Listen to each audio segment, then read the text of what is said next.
இன்றைய தினம் தமிழக அரசு அறிவித்துள்ள மகிழ் முற்றம் என்ற குழு செயல்பாடுகளின் கீழ் நமது பள்ளி மாணவர்கள் ஐவகை நிலங்களாக பிரிக்கப்பட்டு இப்பொழுது அதற்கு ஒரு தலைவர் மற்றும் உறுப்பினர்கள், அந்த குழுவுக்கு ஒரு ஆசிரியர் தலைவராக செயல்படுவார். இப்பொழுது அந்த நிலங்களின் ஒவ்வொரு குழு தலைவர்களும் வந்து பதவியேற்றுக் கொள்வார்கள். முதலில் குறிஞ்சி நில தலைவர்.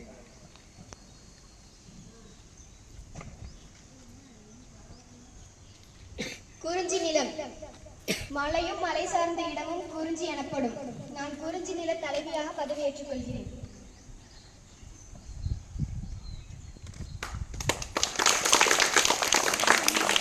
பதவியேற்றுக் கொள்வார்.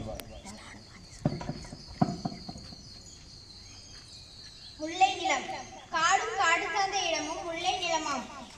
ஆயர் இளையர் வம்சம் நாங்கள், வரகு சாமியே எங்கள் உணவு, எம்பெருமான் திருமாலே எங்கள் தெய்வம், யானை செம்புலம் எனவும் அழைக்கப்படும்.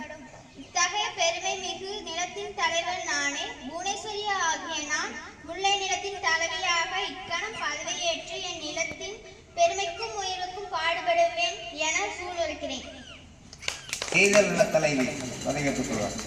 பூமியின் பெரும் நிலப்பரப்பில் பரவி இருக்கும் உப்பு நீர் தொகுதி கடல் எனப்படும். கடலும் கடல் சார்ந்த பகுதியும் நெய்தல் என அழைக்கப்படுகிறது. நெய்தல் நிலம் உவர் மண்ணால் ஆனது. நெய்தல் நில தலைவியாக நான் பொறுப்பேற்கிறேன்.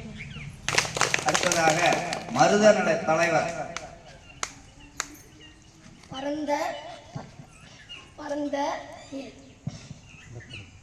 பரந்த சம நிலப்பரப்பு சமவெளி எனப்படுகிறது. வயலும் வயல் சார்ந்த பகுதிகளும் மருதம் என அழைக்கப்படுகிறது. எனவே மருதமுக்கு தலைவனாக பொறுப்பேற்கிறேன். அடுத்தது பாலை நில தலைவர் பதவியேற்றுக் கொள்வார்.